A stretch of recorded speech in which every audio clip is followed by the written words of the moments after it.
What's up, y'all? Welcome to our Taurus Pick a Card reading. We are moving into a season of fixed earth. Aries season, as represented by the Emperor, is a season of cardinal fire. It is season 1, like cycle 1 of the new zodiac year. Cardinal fire is about kickstarting something. Fire is very creative, impulsive, quick-moving energy. And then we move into fixed earth. And fixed earth is just that. It is mid-season. It is energy that needs to be sustained and settled so that something can build upon it. How I think of the energy of the Emperor is establishing ground rules and domain.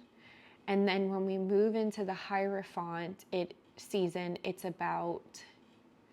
unique for everyone, honestly, when you sit with the energy of the Hierophant and of Taurus. But it's, to me, when I think of Hierophant, I think of building blocks. I think of step-by-step courses of actions, how we can't, there's no skip steps. Like, there are ways that things have to be done in order for there to be a foundation and sustainability. And when it comes to the card of the Hierophant in the major arcana, it represents Taurus energy. It's ruled by Venus. And it is traditionally explored as a card of wisdom and teachers and those who influence us and educate us and guide us. When the Hierophant comes up in a reading, we are invited to assess the power of influence and who we're learning from and who is guiding us, or to seek that kind of guidance or to become that kind of guidance.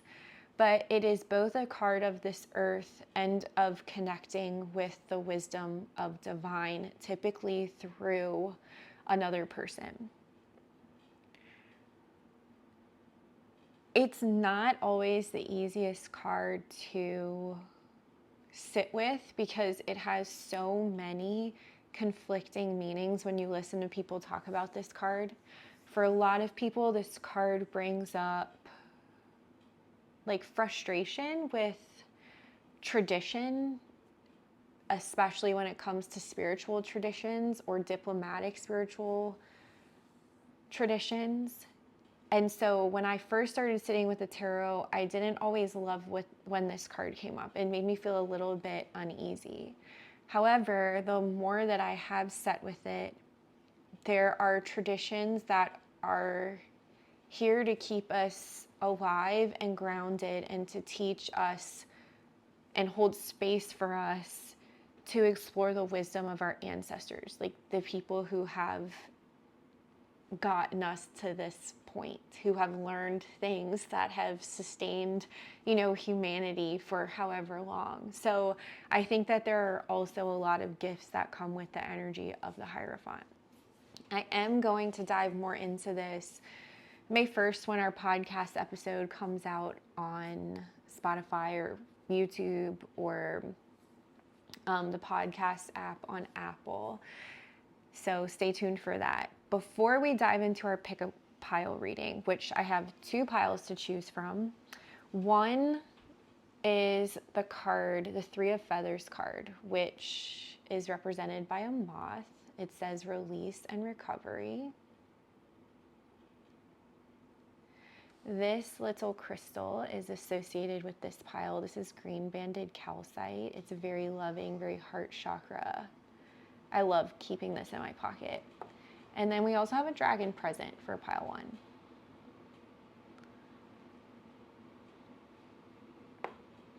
Pile 2 is the Queen of Crystals, the hedgehog, comfort and prosperity. This is a sunstone. I do know what this is. And we have this really pretty dried flower that lives on my altar for this pile. So sit with which card, which pile speaks to you. We're asking for the wisdom of the Hierophant for each pile. And before we dive in, you can find all of the cards present on the Amazon shop, which is in my link tree. You can find weekly readings like this on Patreon, as well as classes like holding space and yoga classes are also available there. And next week, the first, let's see, I don't remember the dates exactly. So if you're watching this in real time, next week I'm offering virtual specials for readings. So readings are usually $111 for an hour. Virtually, they're going to be $77. And if you're on Patreon, you will get an even bigger discount, which I will post over on Patreon. And then our next holding space is May 12th on the full moon from 7 to 8:30 p.m. CST, and it's via Zoom. And then Sunday service is May 18th, where we are doing yoga and doing continuing education for energy work. I love you guys. See you in your pick a pile reading. The links for each pile are in the show notes below. Bye. All right, pile one, we have the Three of Feathers as kind of the guardian of your pile, we'll call it.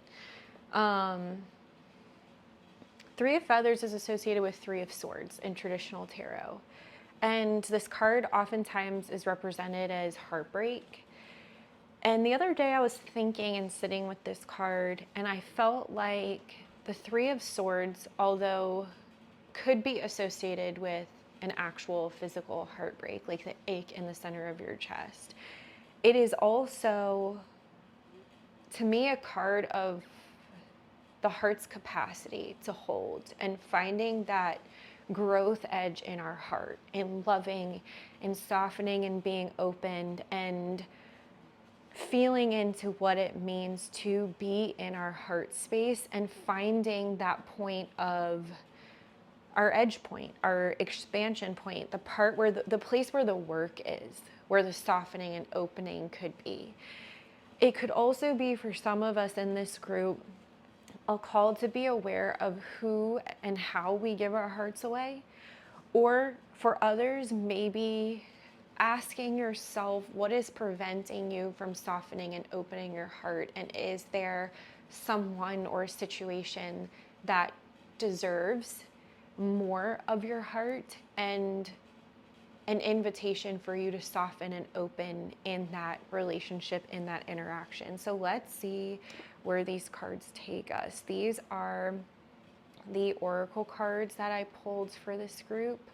We'll look at those towards the end, and then these are chakra cards. So I am using for this pile the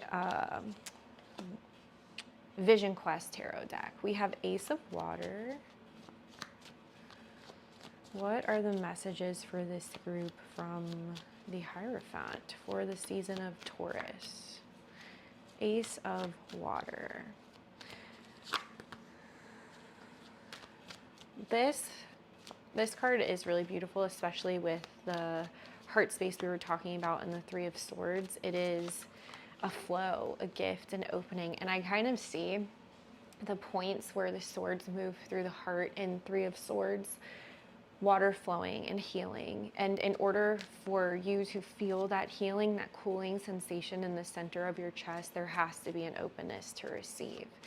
So what is your capacity to receive? What is your openness to receive? And let's clarify the Ace of Water for us in relation to the Hierophant. We have Eight of Air, so Eight of Swords interference.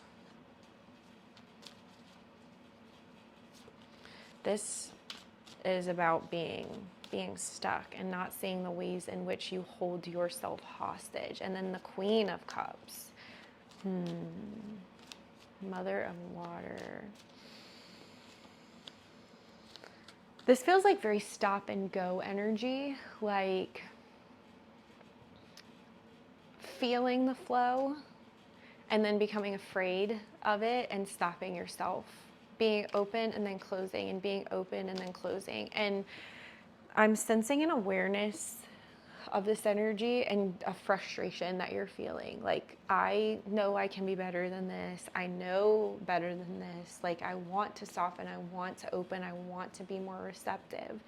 And then whenever you start to find that flow, you stop yourself. You like clog up the dam of the flow, and you kind of seclude and sequester. And I'm getting that this is okay, that it's okay, that it's part of the mending, and that being in the flow, especially when you're not used to being in the flow, being in healthy relationship, being in even exchanges of energy, that sometimes there is a hard stop. Whenever I'm practicing energy work with someone and there's a block, I can sense once we're working and the energy starts moving through a certain space, discomfort. There are signs, especially in a physical practice, or even if we're doing it virtually, there's like a fidgeting that starts happening in the body because you're not used to feeling energy move through your system in that way. And when the energy moves through your system in that way,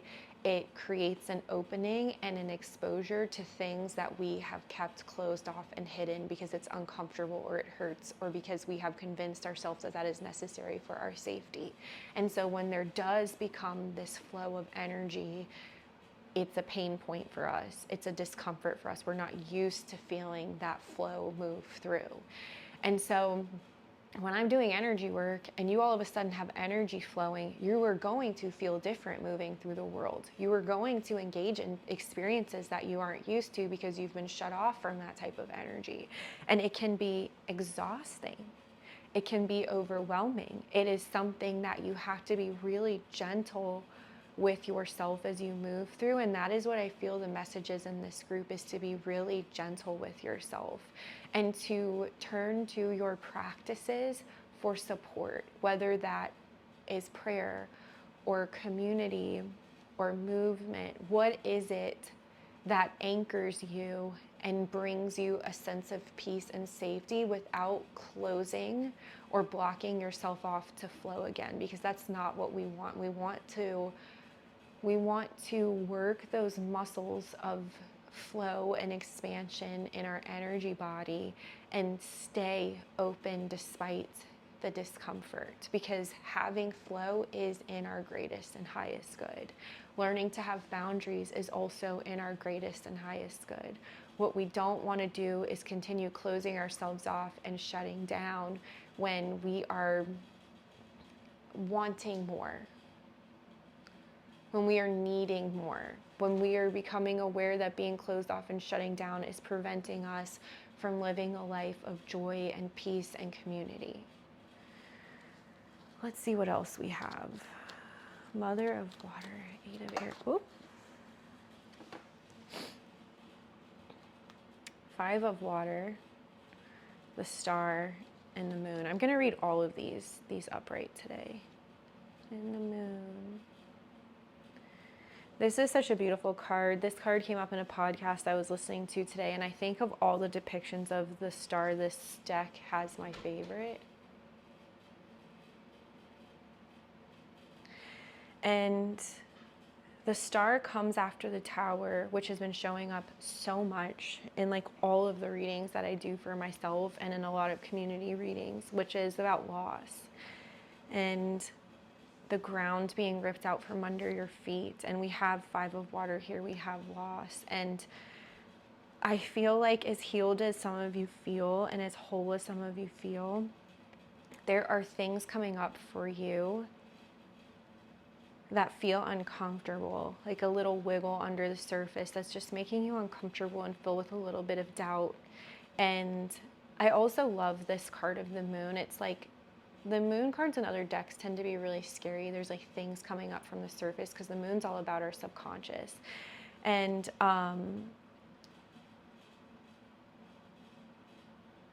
this card feels like it's more of an offering, like offering up what no longer serves to the energy of the moon, to the higher power, trusting that the wisdom of our subconscious is taking us exactly where we need to be and only bringing to our awareness that which we have the capacity to work with. And so trusting that whatever is coming up for you is in your greatest and highest good. And at this time saying a prayer, like, I offer up all of these anxieties and these unsettled energies so that I can be free and move forward and live my life of fulfillment, and that I can move through the natural losses and heartbreaks and unease that just comes up in this human experience with love. And I can't do this without the support of the divine.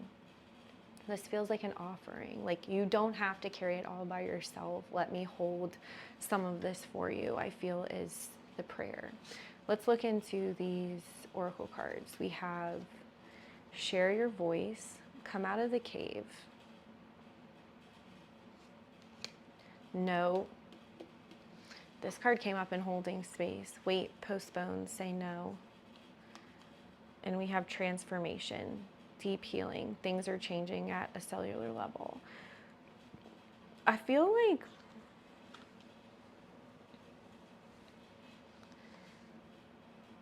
like this is saying don't go back to something that wasn't good for you out of fear or of loneliness or like the unknown. I feel like this is saying not to take steps back, not to revisit the past, to just move forward, to move forward. That going back to something from the past is only going to bring you to this tower moment time and time and time again. And we're really wanting to move into the energy of the star. And then I feel like this transformation card is what's on the other side. Like, I feel like you're like moving up the very last part of this hill that feels impossible to move through and over. And you're so close to being in a place where you can just take a deep breath and just breathe.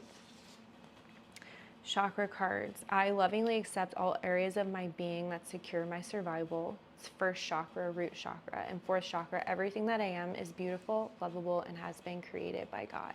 This is about truly accepting yourself and accepting where you are right now without the expectation of things changing overnight or being somewhere different. The first chakra and the fourth chakra too are the chakras that we use to drop into our physical existence, into our human experience, into our body, and getting out of the mental realm, out of an overwhelm of air energy. So breathing into the heart, breathing into the root chakra anchors us into this experience and helps us connect with our gut and with our intuition. I lovingly accept all areas of my being that secure my survival. Everything that I am is beautiful, lovable, and has been created by God. And then we have the angel of adoration. I've been feeling really connected to guardian angels, so I wanted these angel cards in the deck, and it's card number 3. So let's read about this angel of adoration.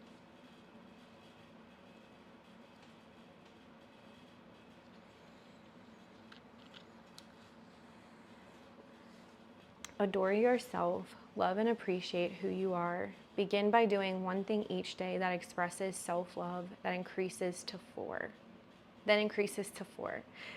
Ask to be swept away in the rapture of adoration. Relax into this loving freedom as if it were sunshine on a beautiful spring day and absorb it into every cell of your being. Jesus used the spiritual law of adoration to multiply the loaves and the fishes.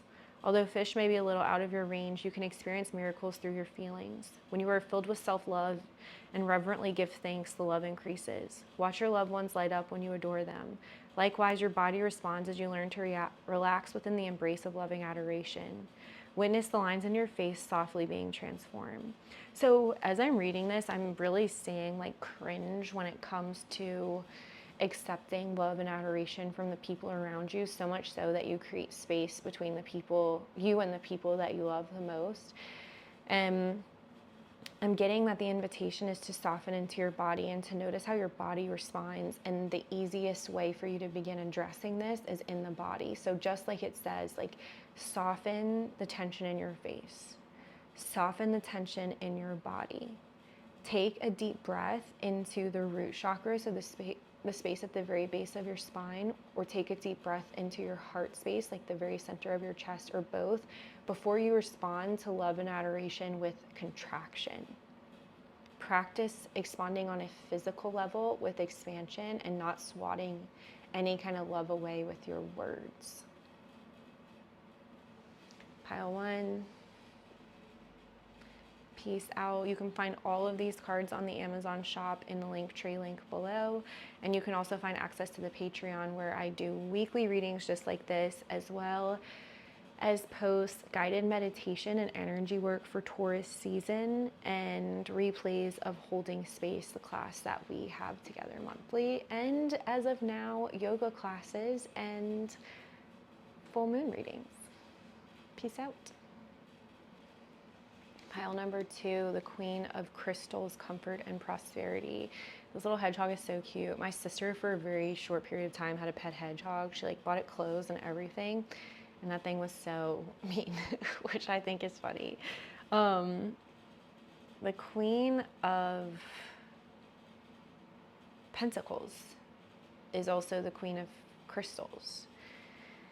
The Queen of Pentacles is grounded, diplomatic. All of the queens are deeply connected to their heart space, to the cave of their heart, and they are all also associated with the element of water. So think of water and earth, what that looks like, what that feels like.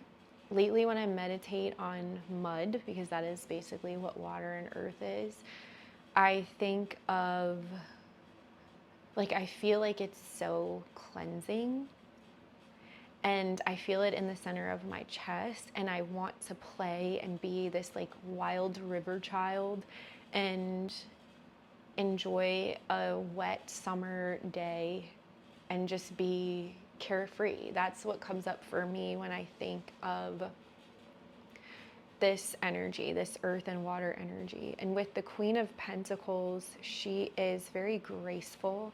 She moves very slowly, because we're talking about earth energy here, and she is a healthy kind of earth energy. She's very grounded in the present moment. She is not guided by fear or by doubt. She's very trusting and very loving, and allocates resources from a place of abundance as opposed to scarcity, and manages those resources with love. I want to read from the Celestial Tarot deck about the Queen of Pentacles, which is the deck that we are using for you guys today. And you can find the link to all of the cards we use on Amazon under my link tree. Let's see. The Queen of Pentacles is fixed earth. The Queen of Pentacles is Taurus energy. Sovereign of the sensual and pleasurable aspects of life, the Queen crowns herself with the pentacle. As mistress of her resourceful earthy domain, she embodies the incarnate realm and oversees seasonal cycles, intimately knowing the need to sustain and preserve life. At her foot is the bull, emblematic of abundance and fertility, as well as the power to enable her to be grounded through difficult passages. Characteristic of a sensual and stable woman, the Queen implies a developing relationship with an internal sense of security and confidence to be in the world. When this card appears, it parallels a time of deserving life's rewards and riches. I feel like a lot of what both of these readings are about right now is worthiness, one more so from an emotional standpoint, and one from a material standpoint. These are oracle cards that we'll read after we pull a few and see what comes up. What messages from the Hierophant do we have for Taurus season in pile 2?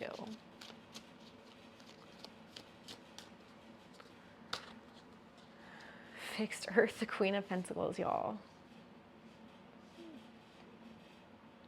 Look at that. This group is grounded.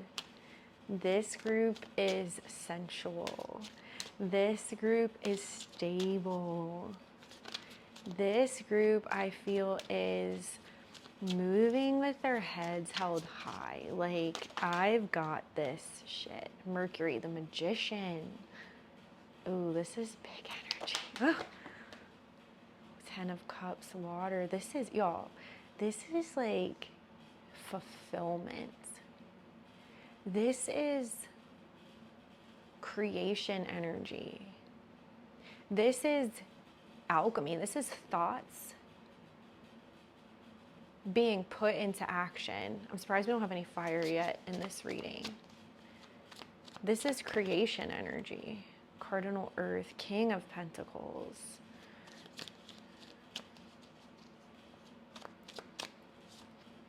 Nine of, y'all. If anyone in this group is concerned about resources, you don't fucking have to be. Like, you are coming into, like, I don't even feel like this is about coming into. I feel like this is like, you are, like, it is happening. I feel like 10 of Cups is the card of gratitude in this reading. And like, I'm not even, this isn't even like, let's move forward. This is like, we're here, we're in it. Like, creation is happening, and I feel it under your feet. I feel it in the earth. I feel this like magical sensation of like something being created right under your nose, and all you have to do is keep moving and enjoying your life and doing exactly what you're doing. Like, with Mercury here, the card of the magician, the messenger of the gods, it's like, keep praying. Keep daydreaming. Keep believing that anything is possible. Like, I just feel this like very focused energy of mutable air, Prince of Swords, of like, keep moving. Like, don't, it's like having your blinders on. Like, do not get distracted right now. Stay the course. Let's read about mutable air. Let's read about this Prince of Swords, the card of Gemini. I love this for you. This is so, so grounded. These are all cards of prosperity, of like an empire, of, here we go, Prince of Swords. The heavenly twins of Gemini observe the whirlwinds the Prince of Swords stirs up as he gallops into sight. The twins personify the pace of lightning fast thought, quicksilver ideas, and sudden shifts in perspective. While it may be perceived as disordered and ungrounded, the spirit of the prince is championing his ideas and heralding the wings of change, awakening new impulses that change the current direction. Held high in a confident position, the sword signals the inevitable change. Impatience is his shadow, cautioning not to be tricked into agreements or promises you don't want. I feel like it's hard to be impatient with all of this earth energy here, including the Hierophant.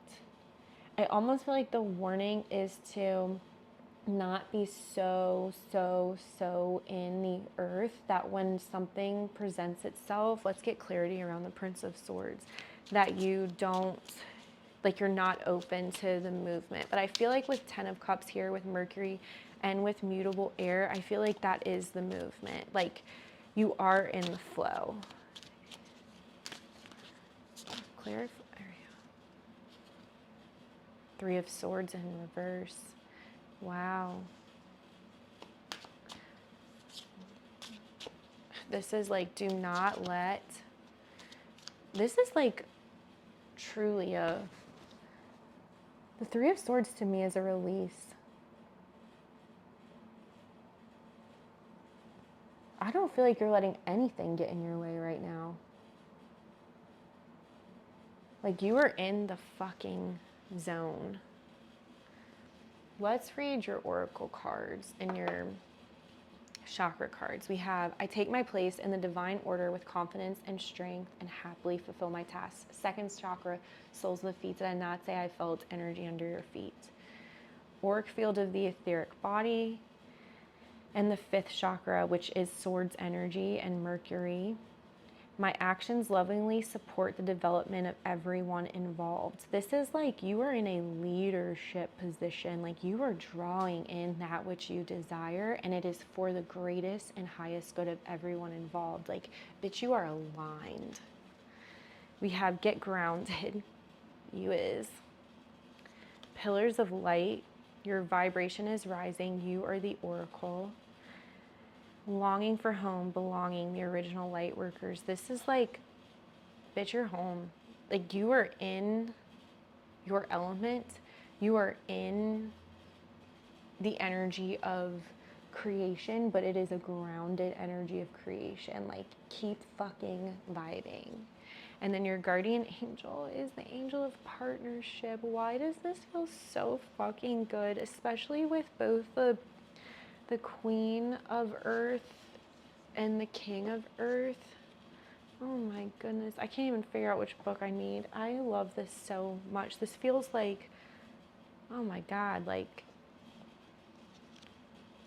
you're just in a really good place. Let's see. The keeper of divine balances, holding the balance of feeling and truth in our lives through our partners. There is a special dynamic involved in intimate relationships between two people who are committed to love.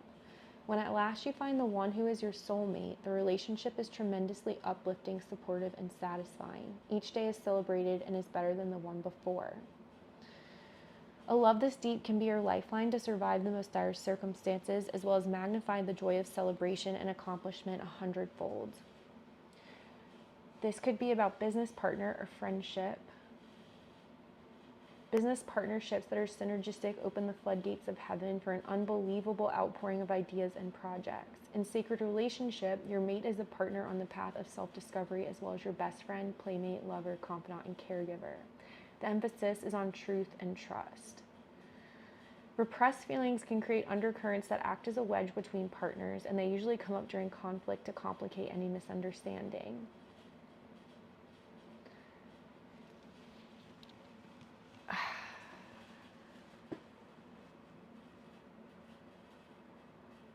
I feel like there are so many ways this partnership card can play out for so many people listening, so I don't want to dive into it anymore.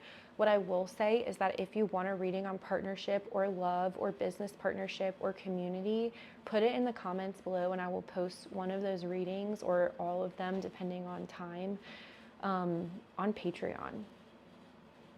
This is really beautiful. I love this group. It is like so aligned. Group 2. Love you guys. Peace out.